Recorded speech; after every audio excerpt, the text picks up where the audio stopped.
everybody, welcome back to another video. My name is Elijah. Today we're going to be talking about how we did a clone Gx200 swap on a Cushman scooter. So we got this Duramax off of Amazon.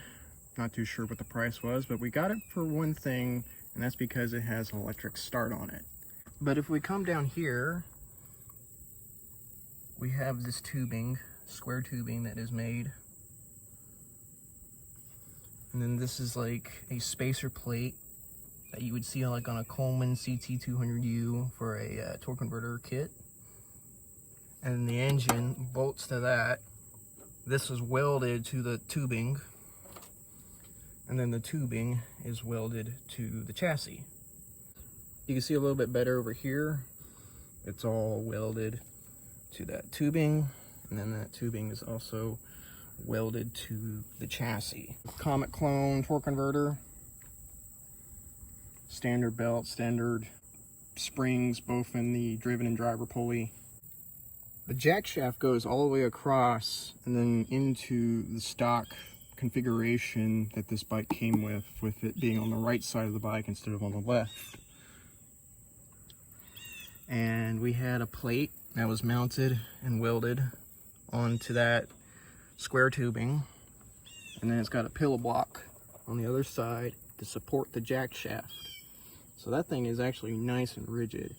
When we got this engine, it did not run at all. They have made it where it's so lean that it wouldn't run unless the choke was halfway positioned. That would be the only way it would run. And it's just the emissions, you know, they're trying to get this thing where it says it's got an eco boost or an eco-friendly carburetor or something like that. It's all California stuff. The jets are like pressed in. You can't like just unscrew them out or anything like that. You can't adjust the idle. You can't do anything really much to the carburetor. So we got a non-EPA carburetor. It runs great now. We've taken the governor out of this engine and we've added one of these basically just straight to the carburetor's butterfly valve right there. We did this because the governor in the engine was actually doing a lot of work into trying to pull back the thumb throttle, and it was hurting people's thumbs after a while. So with this, it's a lot easier on people's thumbs, you know, after like 30-40 minutes of riding. The turtle shell on the back did fit with the stock exhaust, but we had problems with the hot gases coming off of the exhaust and muffler were actually trapped inside this whole area and was causing a lot of heating issues where the seat would catch on fire, quite literally. So we've made this custom exhaust and it's wrapped, and this helps significantly cool it down, but it still gets really hot under the seat there. Give that a few seconds for the fuel to start settling into the bowl. This is our choke. It's backwards usually. Most people would have it out to be on, but in this case it's in to be on.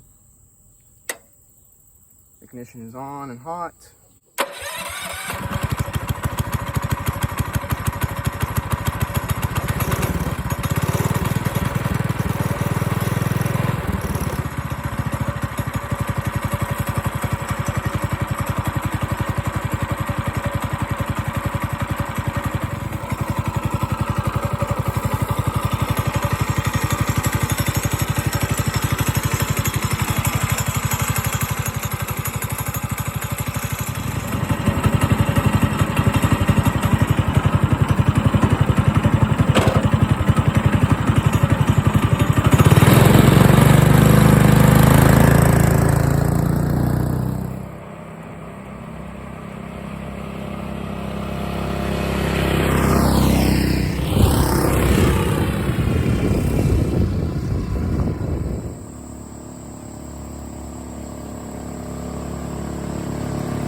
is it.